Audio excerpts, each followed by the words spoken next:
चिनफैंग को जब ये पता चला कि उसका बिजनेस पार्टनर मिस्टर जेम्स निंग ग्रुप के साथ मिला हुआ है तब वो बहुत ज्यादा गुस्सा हो गया और मिस्टर जेम्स यानी कि सुमो से पूछने लगा कि आखिर उसने ऐसा क्यों किया। सुमो ने बताया कि ऑफ कोर्स ये मेरे बेटे के लिए था। चिनफैंग इससे कंफ्यूज था कि तुम्हारे बेटे के लिए। तभी निंगी अंदर आया कि आई एम सॉरी, हमारे बेटे के लिए, और आते ही उसने सुमो को हाफ हग किया। चिनफैंग समझ गया कि मिस्टर जेम्स ने निंगी के साथ मिलकर उसे फंसाया है, तो फिर आखिर मिस्टर जेम्स चाहता क्या है।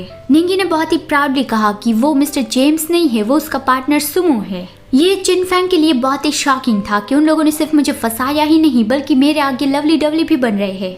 चिनफैंग के लिए एक एक्स्ट्रा सीन, उसका कहना है कि अगर मुझे सजा देनी है तो मुझे कानून के हवाले कर दो, मुझे इस तरह से मत मारो कि सॉरी हुआ हमारा बेटा है और ये मिस्टर जेम्स नहीं, मेरा ओमेगा सुमो है। कहानी में चिनफैंग का बहुत ही फायदा उठाया जा रहा है, इसलिए वो कहानी छोड़ के जाना चाहता है। हाँ तो अब चलो मेन कहानी में वापस आते हैं। निंग ग्रुप ने इस ग्रुप के सारे शेयर खरीद लिए हैं, तो सुमो उसे कह रहा था कि अगर तुम अपने सारे शेयर वापस चाहते हो तो जल्दी से बता दो कि हमारा बेटा हुआ कहाँ पे है। चिनफैंग ने गुस्से से कहा कि आखिर इससे तुम्हारे बेटे का क्या लेना देना है। निंगी ने उस पर चिल्लाया कि आखिर डॉक्टर मू के साथ तुम्हारी क्या रिलेशनशिप है, क्योंकि तुम्हारी तो बहन है, तुमने उसे हुआ के पास भेजा ताकि फिर तुम लोग हुआ को किडनैप कर पाओ। अगर तुमने ये नहीं बताया कि मेरा बेटा कहाँ पे है तो फिर मैं इस ग्रुप को हमेशा के लिए खत्म कर दूंगा। वो लोग यहाँ पे झगड़ा कर ही रहे थे कि तभी बाहर से आके किसी ने बताया कि मिस्टर जिंग किकी की ओर से एक लेटर आया है। किकी ने सीक्रेटली एक दूसरा लेटर अपने भाई को भी लिख दिया था कि हुआ यहाँ डॉक्टर मू की लैब में बंधा हुआ है।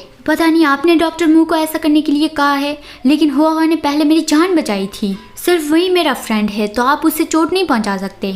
मैं हुआ के साथ कुछ भी बुरा नहीं होने देना चाहता, तो आके उसे बचा लीजिए। तो इस तरह से चिनफैंग को पता चल गया कि इसके पीछे डॉक्टर मू का हाथ था और उसने निंगी से कहा कि अभी सब कुछ एक्सप्लेन करने का टाइम नहीं है, मेरे पीछे आओ। सुमो को थोड़ा डर था कि ये ट्रैप तो नहीं होगा। निंगी ने कहा कि डोंट वरी, मैं कुछ बॉडीगार्ड्स को बुला लूंगा, चलो पहले देख के आते हैं। वो लोग डॉक्टर मू की लैब में पहुंचे, लेकिन वहाँ पे डॉक्टर मू किकी या फिर हुआ कोई भी नहीं था। फिर अगले सीन में गुआनशुन मजिंग को फोन पे मना कर रहा था कि चलो आज एयरपोर्ट नहीं जाते। मजिंग ने पूछा कि क्या गुआनशुन की तबीयत तो ठीक है ना। गुआनशुन ने बताया कि कुछ भी नहीं, बस अचानक से मुझे थोड़ा अनकंफर्टेबल लगने लगा, हम कुछ दिनों के बाद जाएंगे। मजिंग ने वरीडली कहा कि हाँ ठीक है, तुम वहीं पे रहना, मैं तुरंत ही वहाँ पे आता हूँ। गुआनशुन ने इसलिए मना किया क्योंकि डॉक्टर यी ने उसे लिखा था कि ये तो ओमेगा के लिए स्पेशल कॉन्ट्रासेप्टिव मेडिसिन है, ये दवाई बॉडी के लिए बहुत ही हार्मफुल होती है और ऐसी दवाई चाइना में नहीं मिलती, तुम्हें कहाँ से मिली। गुआनशुन तो बहुत ही परेशान हो गया कि मेरा ब्यूटी इस तरह की दवाई क्यों ले रहा है और मुझे बताया भी नहीं। क्या वो बच्चे नहीं चाहता इसलिए, या फिर वो मुझसे शादी करके पछता रहा है। ये सोचकर ही गुआनशुन मुरझाने लगा कि वो मेरे साथ खुश नहीं है।